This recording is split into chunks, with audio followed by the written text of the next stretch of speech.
que je suis, oui ou non, dans la divine volonté?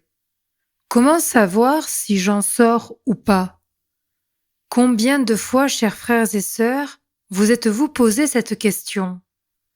Pour y répondre, je démarrerai tout simplement par cette phrase de notre Seigneur à Louisa. Le Livre du ciel, tome 12, 10 mai 1919. Louisa dit: J'étais très affligée et un peu inquiète de mon pauvre état.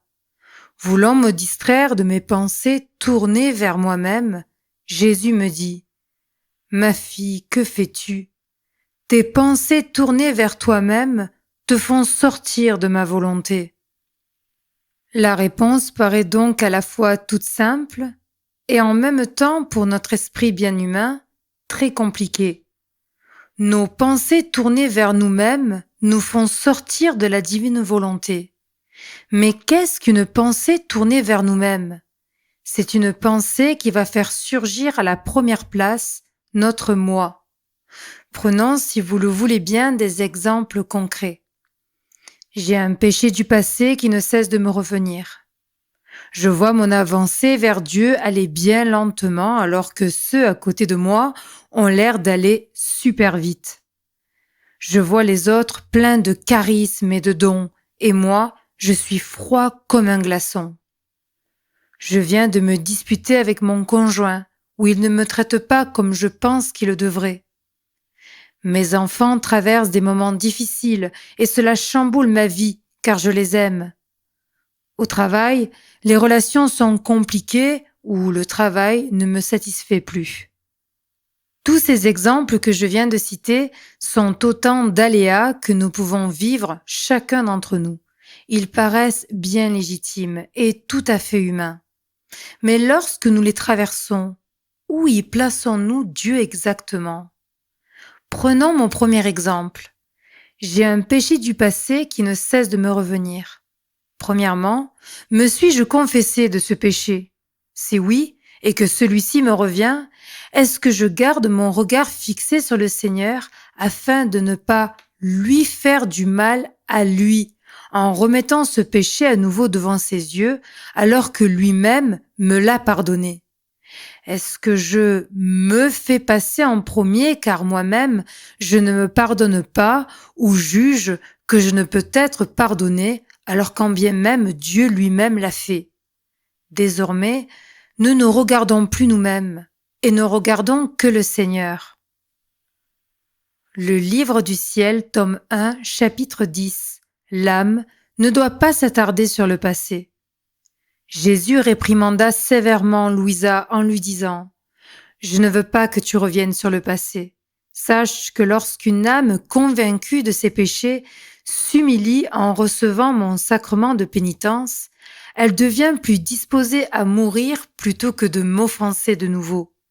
C'est un affront à ma miséricorde et un obstacle à mon amour que de persister mentalement à remuer la boue du passé.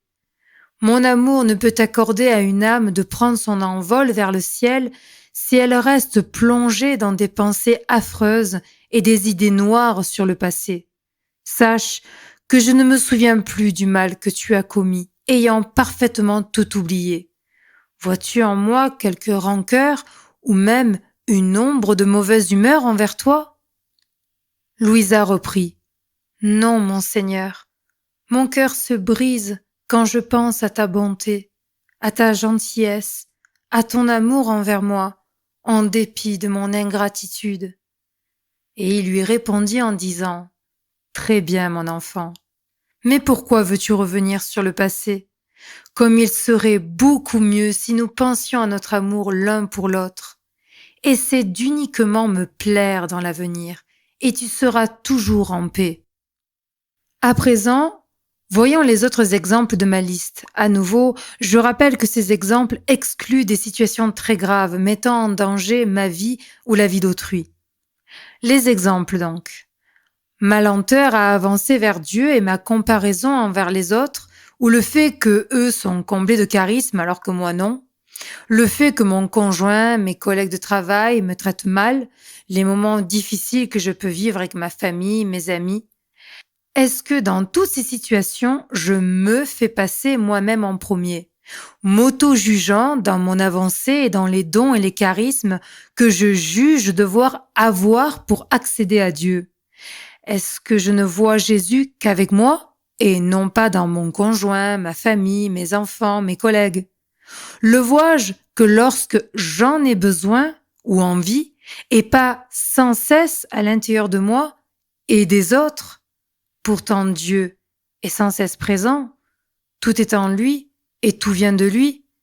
Alors dans les aléas de ma vie, si je me regarde moi-même, comment vais-je pouvoir voir Dieu en moi et dans l'autre? Comment vais-je pouvoir le voir dans une situation? Le livre du ciel, tome 1, chapitre 11. La créature doit garder son regard fixé sur Jésus et n'agir qu'avec lui et que pour lui. Jésus dit: Mon enfant, n'aie pas peur, car petit à petit nous ferons tout. Je sais comment tu es faible. C'est de moi que tu recevras la force, la persévérance et la bonne volonté. Fais ce que je t'ai dit. Je veux que tes efforts soient honnêtes. Tu dois garder un œil sur moi et l'autre sur ce que tu fais. Je veux que tu saches faire abstraction des personnes. Le conjoint, les enfants, la famille, les collègues de travail, les voisins, etc. Pour que quand on te demande de faire quelque chose, tu le fasses comme si la demande venait directement de moi. Les yeux fixés sur moi ne jugent personne. Ne regarde pas pour voir si la tâche est douloureuse, dégoûtante, facile ou difficile. Tu fermeras tes yeux à tout cela. Tu les ouvriras sur moi, sachant que je suis en toi et que je surveille ton travail. Waouh! Cela change la donne, n'est-ce pas? Il n'y a plus de place à « Ah là, je n'en peux plus, c'est injuste, je pense qu'il faut faire ceci, qu'il faut faire cela ». Dirions-nous cela au Seigneur si nous l'avions directement devant nous? Avons-nous suffisamment confiance pour être certains que nous sommes entre ses bras et que quoi qu'il nous arrive, cela est voulu ou autorisé par lui-même pour notre sanctification? Si oui, alors, pour nous encourager, notre Seigneur nous enseigne cette prière par Louisa. Dis-moi souvent: Seigneur, donne-moi la grâce de bien faire du commencement à la fin tout ce que j'entreprends, et que j'agisse seulement pour toi. Je ne veux plus être l'esclave des créatures. Je ne veux plus être l'esclave des créatures. Oui, esclave du regard des autres, du jugement des autres, mais aussi et surtout esclave de ce que moi je juge du comment les autres doivent être envers moi et envers tout le monde. Je ne me fais plus le poids et la mesure des choses et des gens. Je mets le Seigneur à la première place et je garde mon regard fixé sur lui. Le Seigneur poursuit: Fais ainsi pour que quand tu marches, tu parles, tu travailles ou fais n'importe quoi d'autre, tu agisses seulement pour ma satisfaction et mon plaisir. Agir que pour le seul plaisir de Dieu. Vous allez me dire: oui, cela je l'entends, mais quand même, quand mon mari ou ma femme me traite mal, que vraiment cela me blesse, les mots sont parfois si douloureux. Et vous avez raison. Les mots peuvent faire plus de mal parfois que des actes. Eh bien, pour ne pas sortir de la divine volonté, vous ne devez pas vous regarder vous-même, mais y voir Dieu. Jésus continue de dire: Quand tu subis des contradictions ou reçois des blessures, je veux que tu aies les yeux fixés sur moi et que tu crois que tout cela vient de moi et non pas des créatures. Fais comme si de ma bouche tu entendais ceci: Ma fille, je veux que tu souffres un peu. Par ces souffrances, je te ferai belle. Je veux enrichir ton âme de nouveaux mérites. Je veux travailler sur ton âme pour que tu deviennes comme moi.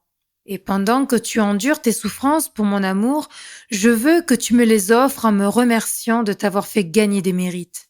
En le faisant, tu compenseras avantageusement pour ceux qui t'ont fait du mal ou qui t'ont fait souffrir, Ainsi, tu marcheras tout droit devant moi. Ces choses ne te dérangeront plus et tu connaîtras une paix parfaite. Enseignement capital, sur lequel il va falloir que vous y reveniez tout le long de votre vie. Votre conjoint est dur avec vous? Un membre de votre famille? Vos propres enfants? Ou au travail? Eh bien, le Seigneur se sert de cela, passe à travers cela pour rendre votre âme plus belle, pour vous transformer en lui.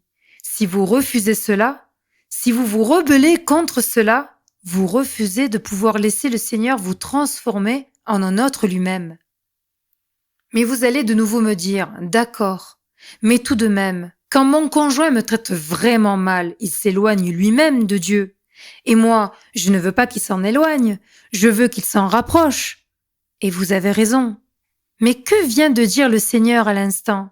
Il a dit, en faisant ainsi, tu compenseras avantageusement pour ceux qui t'ont fait du mal ou qui t'ont fait souffrir. Le Seigneur se servant de tout, absolument de tout pour sauver les âmes, utilisera votre souffrance vécue par amour pour lui, en ayant gardé votre regard fixé que sur lui, pour convertir, pour dépouiller, pour embellir l'âme de la personne même qui a provoqué votre souffrance.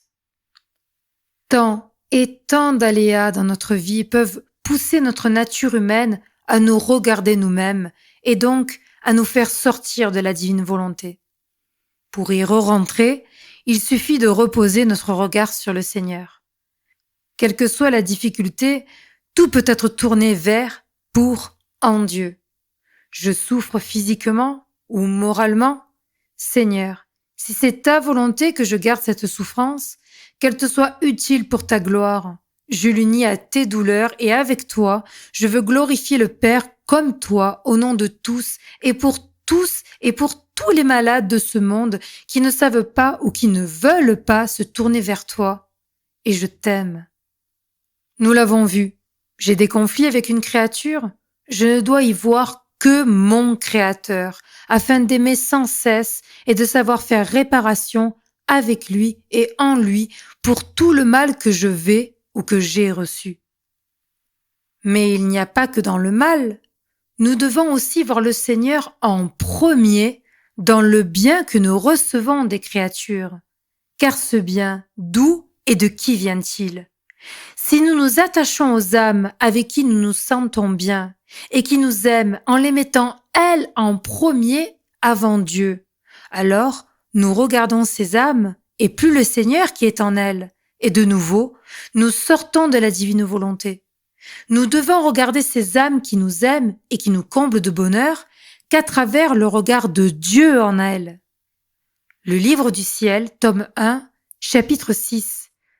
Louise a dit, Jésus m'enseignait aussi comment aimer les créatures sans me séparer de lui, en voyant chaque personne comme une image de Dieu.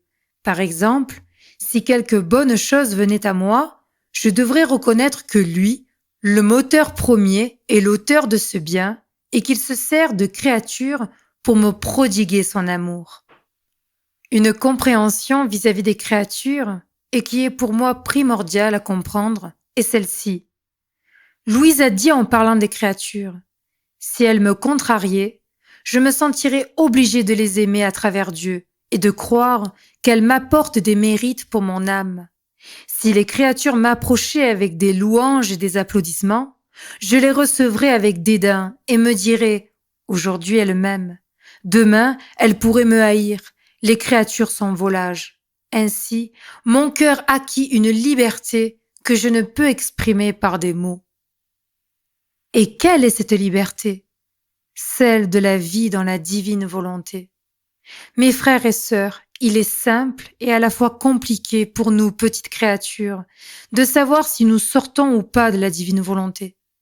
Il ne faut pas se regarder soi-même, mais ne voir que Dieu, et Dieu seul, en tout et en tous, en toute situation, en tout acte, qu'il soit difficile, douloureux, joyeux, amoureux. Tout est une possibilité d'aimer, d'adorer, de rendre grâce, de chanter la gloire et la louange à Dieu, ou de le consoler, lui tenir compagnie, réparer son cœur meurtri. Déposons-nous dans les mains de maman Marie, elle qui parfaitement a su vivre sans jamais un seul écart de sa vie en dehors de la divine volonté. Pour terminer cet audio, je lui laisse la parole. Elle va nous révéler le secret du bonheur. Le livre du ciel, tome 4, 21 août 1901. La céleste maman enseigne à Louisa le secret du bonheur. Ma fille, suis-moi, et tu trouveras le chemin ainsi que Jésus lui-même. Je vais même t'enseigner le secret qui te permettra de toujours rester avec Jésus et de vivre toujours contente et heureuse, même sur cette terre. Voici comment. Fixe en toi la pensée que seul Jésus et toi existez dans ce monde et personne d'autre. Retiens que Jésus est le seul à qui tu dois plaire, le seul avec qui tu dois te complaire et le seul que tu dois aimer.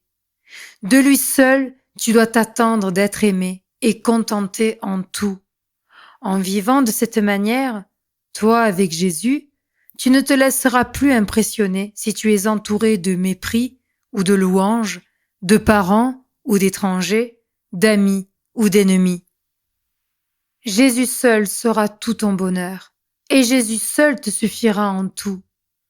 Ma fille, aussi longtemps que tout ce qui existe ici-bas ne disparaîtra pas totalement de ton âme, tu ne pourras pas trouver un vrai et perpétuel bonheur. Merci, maman. Merci, mon Dieu d'amour 3 fois saint. Amen. Amen. Amen. Fiat. Bonjour mes frères et sœurs. En lien avec ma dernière vidéo, mon dernier audio, du 12 juillet 1937 au tome 34, comment l'âme qui est confirmée dès aujourd'hui continuera à grandir au ciel, je voudrais vous lire un passage merveilleux qui continue cette lancée dans le tome 35 au 12 septembre 1937. Louise a dit « Je parcourais la voûte azurée en me disant « Ce ciel sert de voûte pour les résidents de la terre et de chaussée pour les résidents du ciel. Puisqu'il sert à tout le monde, tous ont le devoir d'adorer celui qui avec tant d'amour a créé cette voûte céleste pour nous la donner. J'appelais alors tous les anges, les saints et tous les résidents de la terre pour que tous fassent un retour d'amour, d'adoration, de gloire et de reconnaissance envers notre Créateur qui nous a tant aimés, qui nous a donné ce ciel. Dans la divine volonté, je pouvais les appeler et les embrasser tous comme s'ils ne faisaient qu'un pour aimer avec moi. Mon doux Jésus se sentait aimé et blessé par tant de voix, et avec un amour indicible, il me dit « Ma fille, la puissance d'un acte accompli dans ma volonté est si grande qu'elle semble incroyable. Lorsque tu appelais tout le monde, je me sentais aimé par tous. Et comme tu as une volonté libre, digne de mérite, lorsque tu accomplissais ton acte, ma volonté laissait sortir d'elle-même un amour, une gloire et un bonheur plus grand dont tous se sentaient investis. Les anges et les saints reçoivent une gloire et un bonheur plus grand et se sentent plus aimés par Dieu en retour, alors que les créatures sur la terre reçoivent plus de secours et de grâce selon leur disposition. Tous les actes accomplis dans ma volonté reçoivent ce grand bien parce que ma volonté appartient à tous et tous ont un droit à cet acte. Étant donné que c'est un acte accompli par une âme pèlerine, c'est-à-dire encore sur terre, qui obtient le mérite de chaque bien qu'elle fait, son mérite devient un mérite commun et également une joie, un amour et une gloire communs. Si tu savais ce que signifie être aimé davantage par Dieu en retour, la joie et la gloire que peut donner un Dieu, oh combien tu serais plus attentive. Les anges et les saints qui le savent languissent après ton appel pour obtenir ce grand bien. Et lorsque tu ne les appelles pas, tous inquiets, ils disent « Elle ne nous appelle pas aujourd'hui ?» Par conséquent, bien que tu sois sur la terre, ton mérite monte jusqu'au ciel pour donner un amour nouveau et un bonheur renouvelé aux célestes résidents. C'est merveilleux de se dire qu'à chaque acte accompli dans la divine volonté, pour tout et pour tous, cet acte parcourt le ciel, la terre, le purgatoire, que les saints, les anges, les bienheureux et même les âmes du purgatoire attendent et languissent après cet acte, parce qu'ils vont gagner une gloire de plus, une grâce de plus, une connaissance de plus. En fait, ils attendent après nous. Mais même pour les âmes qui sont encore ici aujourd'hui, juste un peu avant, Jésus dit à Louisa l'importance de le laisser parler, de le laisser nous enseigner, donc d'ouvrir vos livres, mes frères et sœurs, le livre du ciel, la Sainte Bible, les évangiles, de laisser Dieu vous parler dans votre cœur, de le laisser parler. Il dit, « Si tu savais tout ce que signifie ce déversement d'amour et les biens qu'il produit, ce déchaînement de notre amour remplit le ciel et la terre, il investit toutes choses et embaume toute souffrance. Il devient le jour dans la nuit de la culpabilité, convertissant les pécheurs, assurant la marche de celui qui avance en boitant dans le bien, affermissant les bons. En somme, il n'y a pas un bien qu'une parole de notre épanchement d'amour ne puisse faire. Par conséquent, nous laisser parler est le plus grand bien que puisse faire la créature. C'est un retour d'amour, un don de vie divine aux créatures. C'est la plus grande gloire que nous puissions recevoir. Alors mes frères et sœurs, je ne fais que ça parce que c'est ce qui brûle et habite mon cœur. Ouvrez les livres du ciel, prenez connaissance de ces merveilles, laissez le Seigneur parler, vous enseigner. Vous allez passer à l'action du coup, parce que la connaissance vous envahissant va vous obliger, malgré vous, à passer à l'acte. Et un acte accompli dans la divine volonté, au nom de tous et pour tous, va glorifier le Père, rendre encore plus joyeux les anges, les saints, les faire grandir en connaissance et en gloire, va affirmer ceux qui sont déjà sur la terre, va confirmer ceux qui ont déjà la foi, et va convertir les pécheurs, augmenter de degrés les âmes du purgatoire et peut-être même accéder au ciel. Prenez connaissance des écrits du livre du ciel. C'est vraiment une merveille, parce que si nous on a cette grâce aujourd'hui de savoir que ça existe et qu'on peut être confirmé dès aujourd'hui dans la volonté de Dieu pour pouvoir grandir au ciel, ceux qui y sont déjà ou ceux qui n'auront pas de cette vie, la grâce d'avoir accès à cette connaissance, attendent de nous, les actes, pour pouvoir en bénéficier là où ils sont. Et une gloire de plus, un amour de plus venant de Dieu, c'est incommensurable. Alors à vos livres, à vos lectures, à vos connaissances et à vos actes, mes frères et sœurs bien-aimés, soyez abondamment bénis. Bonjour mes frères et sœurs. Je voudrais vous partager un texte qui se trouve au tome 35, le 29 novembre 1937. Ce texte, il l'est pour les personnes qui souffrent. Alors déjà, je voudrais, avant de commencer cette lecture, vous rappeler que la souffrance n'est pas quelque chose voulu de Dieu, mais qu'elle est entrée dans la vie de l'homme par le fait que l'homme est sorti de la volonté du Seigneur. Et aujourd'hui, elle fait partie de notre vie, qu'on le veuille ou pas, mais elle est porteuse de fruits lorsqu'on sait la voir en Dieu, pour Dieu et avec Dieu. Alors qu'on la désire ou pas, cette souffrance, elle est là. Sachant donc la voir en Dieu, elle sera vraiment porteuse de fruits. Laissez-moi donc vous lire ce texte magnifique. Louise a dit, « Le Seigneur me montrait toutes les peines que je souffrais, revêtues de lumière, en les gardant serrées contre son cœur comme autant de conquêtes de sa volonté. J'étais encore préoccupée, et mon toujours adorable Jésus me rendit visite et me dit, « Ma petite fille de ma divine volonté, sache que toutes les souffrances que ma très sainte humanité a endurées sur la terre, chaque larme que j'ai versée, chaque goutte de mon sang, chaque pas et chaque mouvement, et même mon souffle, ont été et sont encore investis par une voix unique avec laquelle ils parlent et crient continuellement. Nous voulons que le royaume de la divine volonté règne et domine parmi les créatures. Nous voulons que nos droits divins soient placés en force. Et ils prient, ils parlent et ils gémissent autour de notre trône suprême, sans jamais s'arrêter, pour que la volonté du ciel et de la terre soit une. Toutes les créatures qui s'unissent à mes souffrances, à mes battements de cœur, à mes respirations, à mes pas et à mes œuvres, prient, parlent et gémissent avec tout ce que j'ai fait et souffert sur terre. Il n'y a pas de bien qui ne vienne de mes souffrances. Unies à celles de la créature, mes souffrances forment le dépôt, les hôtes qui reçoivent ces souffrances pour former une unique prière, une seule voix, une seule volonté.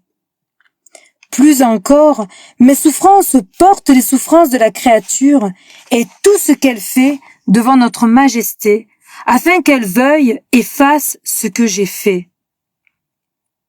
Les souffrances de la créature kidnappent mes souffrances sur la terre, afin d'inclure toutes les créatures dans mes souffrances et dans les siennes, pour disposer toutes les créatures à recevoir la vie de ma divine volonté. L'union avec moi, de ces souffrances avec mes souffrances, produit le grand prodige de ma vie dans la créature, une vie qui opère, parle et souffre comme si j'étais à nouveau sur la terre. Ainsi, j'anime l'être tout entier de la créature avec la puissance de mes actes. Ma vie s'écoule même dans les choses les plus banales, afin que tout puisse être mien, animé par ma puissance créatrice, et qu'elle puisse me donner l'amour et la gloire de ma propre vie. Crois-tu que ma volonté n'ait pas tenu compte de tout ce que tu as souffert? Bien sûr que si. Ma volonté préserve dans son sein de lumière toutes tes souffrances, petites ou grandes, tous tes soupirs de détresse et toutes tes privations. Elle s'en est même servie comme matériau pour pouvoir concevoir, faire naître et développer sa vie. Elle a pu grandir à travers chacune de tes souffrances qui étaient nourries par sa sainteté, remplies de l'ardeur de son amour et embellies par son inatteignable beauté. Ma fille, combien tu dois me remercier pour tout ce que j'ai disposé pour toi et pour tout ce que je t'ai fait souffrir. Tout a servi à former ma vie en toi, ainsi que le triomphe de ma volonté. Quel bonheur pour la créature de voir que ces souffrances servaient ma vie, si sainte, et qui auront comme accomplissement ma vie palpitante en elle. Crois-tu que ce soit peu de choses que le Créateur montre son besoin de la créature, lui qui est omnipotent et donne la vie à toute chose? N'est-ce pas là le plus grand excès de notre amour? Alors mes frères et sœurs, est-ce que vous vous rendez compte du cadeau de la souffrance? Je vous le disais au début, qu'on la veuille ou qu'on la veuille pas, elle fait partie de notre vie. On est sorti de la volonté de Dieu. Elle fait partie de notre vie, cette souffrance. Mais aujourd'hui, le Seigneur nous dit, unis à mes propres souffrances que j'ai vécues sur la terre, c'est un cadeau énorme qui sert le Seigneur à nous transformer en lui, qui sert à tous nos frères et sœurs de la terre. Et aucune des souffrances passées que nous avons eues, plongées aujourd'hui dans la divine volonté, sont inutiles. Toutes nos souffrances actuelles, et je vous assure, même les plus douloureuses, physiques, morales, spirituelles, sentimentales, tout peut être uni aux souffrances de notre Dieu dans son humanité. Tout, et tout sert, tout, à sa gloire, à l'élargissement de son règne, à sauver les âmes et à transformer notre propre vie en sa vie. Alors mes frères et sœurs, aujourd'hui, prenez ce grand cadeau, le cadeau de la souffrance, ne le vivez plus tout seul. Regardez Dieu, cette souffrance, c'est vraiment un cadeau du ciel. Amen. Bonjour mes frères et sœurs. Je voudrais vous lire aujourd'hui un passage qui se trouve au tome 36, le 26 novembre 1938. Jésus dit : « Ma bienheureuse fille, mon vouloir veut donner, mais il veut trouver la disposition de la créature pour déposer ses dons. La disposition est comme la terre entre les mains du fermier. Peu importe la quantité de semences qu'il possède, sans avoir de terre où les semer, il ne pourra jamais planter. Et si la terre avait la raison et qu'elle n'était pas disposée à recevoir ses semences, le pauvre fermier aurait l'impression que les semences avec lesquelles il voulait enrichir la terre lui sont rejetées en plein visage. Telle est ma volonté. Elle veut donner, mais si elle ne trouve pas l'âme disposée, elle ne trouvera pas d'endroit où placer ses dons. À son grand désespoir, elle aura l'impression qu'ils lui sont rejetés en plein visage. Et si elle voulait parler à l'âme, elle la trouverait sans oreille pour se faire entendre. Ainsi, la disposition prépare l'âme, ouvre les portes divines, donne l'ouïe et met l'âme en communication. L'âme entend la disposition avant ce que mon vouloir veut donner, de telle sorte qu'elle aime et attend ce qu'elle doit recevoir. Si elle n'est pas disposée, nous ne donnons rien parce que nous ne voulons pas exposer nos dons à l'inutilité. La disposition est comme la terre pour le fermier, qui se soumet à ce que le fermier veut faire. Elle se laisse travailler, sarcler, et elle met en sûreté dans ses sillons la semence qu'il veut lui donner. C'est la même chose avec notre être suprême. Si nous trouvons la disposition, nous faisons nos travaux et nous préparons la créature en la purifiant. De nos mains créatrices, nous préparons l'endroit où placer nos dons et former nos plus belles œuvres. Mais si l'âme n'est pas disposée, malgré toute notre puissance, il n'y a rien que nous puissions faire parce que son intérieur est obstrué par des pierres, des épines et de viles passions. Et comme l'âme n'est pas disposée, elle ne nous permet pas de les enlever. Combien de sainteté part ainsi en fumée en raison du manque de disposition. De plus, si elle n'est pas disposée, l'âme ne s'adapte pas à vivre dans notre divin vouloir. Elle a même l'impression que notre vouloir n'est pas pour elle. La sainteté de notre vouloir renverse la créature, sa pureté lui fait honte, sa lumière l'aveugle. Mais si l'âme est disposée, elle se jette dans les bras de notre vouloir et nous laisse faire ce que nous voulons avec elle. Elle est comme un tout petit enfant qui reçoit nos œuvres avec tellement d'amour que nous en sommes ravis. Mes frères et sœurs, je voulais vous lire ce passage et vous faire comprendre l'importance d'être disposés. Notre Seigneur donc veut que nous soyons disposés, prêts à être cultivés, semés en nous pour pouvoir laisser pousser ce qu'il veut faire pousser en nous. Et parfois, on veut aller trop vite. Quand on connaît ou qu'on entend parler, que ça nous touche au cœur, la divine volonté, on veut aller trop vite. Et lorsque le Seigneur cherche notre disposition, en nous travaillant donc, on a l'impression qu'en fait ce n'est pas pour nous et on refuse de se laisser travailler. Et le Seigneur ne peut rien faire. Alors que ce n'est pas ainsi que ça marche.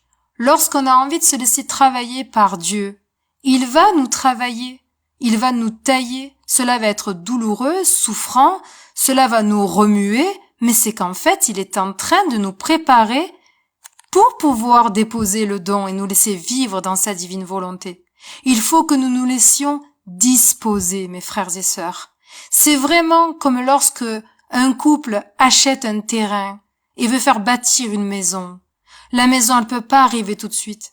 D'abord, il faut qu'il arrive les tractopelles et les fondations. Il y a les trous, il y a un remue-ménage pas possible avant de faire arriver les matériaux, puis les ouvriers, puis laisser monter. Et puis même quand les 4 murs et le toit sont montés, il y a encore tout l'intérieur à monter. Il y a tellement de choses à faire. Et puis vous connaissez ça, hein, une maison, c'est toute une vie. Jamais on n'en termine. C'est toujours du travail. Ah ben le Seigneur, c'est pareil. Et il attend notre disposition. Donc soyons disposés, ouvrons notre cœur et voyons notre Seigneur en tout et partout et en tous, et ayons confiance qu'il travaille parce que son plus grand désir c'est de donner. Donc soyons là disposés à recevoir.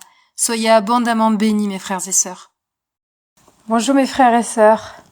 En lien avec ce matin le tome 4, et puis ce que je vous partageais tout à l'heure sur notre groupe, je trouve ça merveilleux. Le Seigneur, il est vraiment, il est unique, quoi. Pour moi, c'est notre Dieu. Et c'est un magnifique clin d'œil. Donc, on lisait ce matin dans le tome 4, l'âme suspendue entre ciel et terre. Et je vous disais que voilà, on est dans le tome 4, le Seigneur pose les bases, Louisa montre donc la beauté que c'est d'être suspendu entre ciel et terre, on n'est plus accroché aux choses de la terre, on regarde le ciel, les choses de la terre, on les voit telles qu'elles sont, c'est-à-dire pas bonnes pour nous. Mais il nous apprend aussi la compassion et le désir de vouloir aider, justement. Et donc, mettre ce désir de nous dans le cœur, de vouloir aller au ciel, qui peut être une souffrance, prenez là du coup tout son sens. Être donc, comme je disais il y a quelque temps lors du Zoom du Père Dominique, être une âme pèlerine, avoir encore son libre arbitre ici sur Terre est tellement important. Et là voilà, je veux vous partager ce texte du 15 avril 1938 au tome 36 où Jésus dit des merveilles que je veux vous partager. Ma petite fille de mon vouloir, comme il est beau de vivre dans ma volonté. L'âme y respire alors avec notre souffle. Son cœur bat avec le nôtre, elle bouge avec notre mouvement et se met en communion avec tous, faisant ce que font les anges, les saints et toutes les choses créées, et elle fait faire à tous ce qu'elle fait. Les merveilles qui sont dans notre vouloir sont surprenantes, les scènes sont si touchantes, que tous cherchent à en profiter et en demeurent ravis. Qui sait ce qu'il ferait pour être le spectateur et profiter des scènes délicieuses de l'âme qui vit dans notre vouloir. Alors là, écoutez bien. Tu dois savoir que lorsque l'âme entre dans notre vouloir, elle respire dans notre souffle, son cœur bat dans le nôtre et elle agit dans notre mouvement. Mais l'âme ne perd pas son souffle, son cœur et son mouvement, et elle ne les sépare pas non plus des nôtres. Et comme notre volonté se trouve partout et circule mieux dans le souffle, le cœur et le mouvement de tous, qu'arrive-t-il ? Les anges, les saints, notre divinité elle-même et toute la création ressentent en eux-mêmes le souffle et le cœur de la créature avec ma volonté. Et ils sentent l'âme se mouvoir dans leur mouvement jusqu'au centre de leur être. Le souffle, le cœur et le mouvement de la créature que ressent la création tout entière sont remplis de bonheur et de joie nouvelle indicibles, dont l'âme, qui vit toujours sur terre, dans la souffrance et la conquête avec son libre arbitre, est porteuse en chaque bienheureux. Et puisque c'est le libre arbitre qui forme l'acte conquérant de la créature, par le souffle de l'âme, par le battement de son cœur et par son mouvement, mon vouloir dépose dans les bienheureux sa nouvelle satisfaction conquérante, ainsi que la plénitude de la joie dont cette âme est porteuse et à qui mon vouloir ne refuse jamais ses joies, toujours nouvelles, même celles d'un seul souffle de l'âme accompli dans sa volonté. Et oh, quelle joie pour les bienheureux! Notre divinité elle-même et toute la création dans leur excès d'amour et dans une plénitude de joie disent: qui est celle qui respire, agit et dont le cœur bat en nous? Qui est celle qui, de la terre, nous apporte l'acte conquérant de joie pure, d'amour nouveau, que nous n'avons pas dans le ciel, qui nous rend si heureux et augmente notre amour envers celui qui nous aime tant? Et chacun reprend en chœur: ah, c'est une âme qui vit dans la divine volonté sur la terre. Quelle merveille, quel prodige, quelle scène enchanteresse, un souffle qui respire en chacun, même dans son Créateur, une âme qui agit en tous, jusque dans le ciel, dans les étoiles, dans le soleil, dans l'air, dans le vent et dans la mer. Elle a tout en main, dans son mouvement, et elle donne à Dieu amour, adoration et tout ce que chacun devrait lui donner, ne lui donne pas et ne lui a pas donné. Et elle donne à chacun son Dieu, son amour et sa volonté. Cette âme se fait porteuse de toutes choses à Dieu et porteuse de Dieu à tous. Le texte continue, je vous invite à le lire. Mais quelle merveille! Quelle merveille! Quand mon cœur est tombé amoureux de Dieu, j'ai eu ce désir d'aller au ciel, un désir qui brûle, un désir qui déchire, un désir vraiment douloureux.